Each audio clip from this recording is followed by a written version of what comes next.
नमस्कार मंडळींनो, आजच्या दिवसाच्या ब्लॉगमध्ये तुमचं स्वागत केलं आणि मागच्या ब्लॉगमध्ये तुम्ही बघितलं असतात माझा आवाज जरा व्यवस्थित नाही ना, कारण की माझी तब्येत सध्या डाऊन आहे. पटकन डॉक्टरकडे जाऊन येऊ खोया.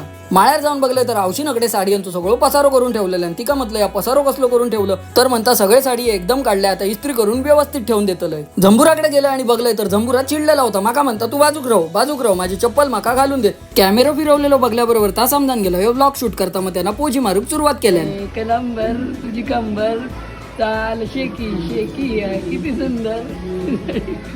झंबुराक नाचताना बघल्याबरोबर बायन मागसून त्याला स्टेप दाखवूक सुरुवात केल्यान. झंबुरा वांगडा खेळान झाल्यानंतर मी गेले डॉक्टरकडे. डॉक्टरांनी माका बरेचसे असे गोळी लिहून दिल्यानी, अर्धे स्वतःकडचे दिल्यानी आणि अर्धे बाहेरचे सुद्धा दिल्यानी. मी म्हटलं देवा काय तर मी आपलं खाऊक तयार असं. लिहून दिलेले सगळे गोळी मी घेऊन दिले. तकडे तर मी बोललोय की देवा काय तर मी खाऊक तयार आहे, पण अकडे माझा तोंड वाकडा झाला. जेवची वेळ झाल्यावर आम्ही पोचलो जेवक आणि जेवणात आज होती बटाट्याची भाजी आणि सोबतच चपाती आणि मी कारल्याची वाईटची भाजी घेतलंय अगदी तोंडात. आता कमेंट मध्ये कोणी हसा नको आणि कोणी काय बोला सुद्धा नको. माका कारल्याची भाजी जमणार नाही तरी सुद्धा वाईचोच खाऊचा प्रयत्न करतोय. जेवण झाल्यानंतर मोठ्या गोळ्या बघून मी अगदी चक्रावून गेलोय, पण काय करतला आता खाऊचं तर लागतलाच. पटापट गिळून घेतलंय. 3 सांज झाल्याबरोबर खाळ्यात जाऊन बघलंय तर ऋषंकने असलो षटकार मारल्यान की बॉल डायरेक्ट पवायच्या तलावात जाऊन पडलो आणि ह्यांचो अकडे वडावडीचो खेळ चाललेलो. झंबुराचे आजकाल सगळे दिवस नुसते मुरांड्यात जातात, हकडेसून तकडेसून धावत असताना आपलं चांगल्याकडे आज गेम खेळण्यामध्ये बिझी आहे. आमच्या गोविंदा पथकामध्ये जर कोण नवीन खेळाडू इलो तर त्याचा अशा प्रकारे आमच्याकडून स्वागत केलं जातं. वेलकम टू शिवस्मृती गोविंदा पथक. दहीहंडीच्या सरावासून घराकडे इलो आणि ह्यांच्याकडे गजाली रंगलेले होते. वेगवेगळ्या विषयांवरती चर्चा सुरू होती आणि दहीहंडीचा सराव अगदी छानच झालो.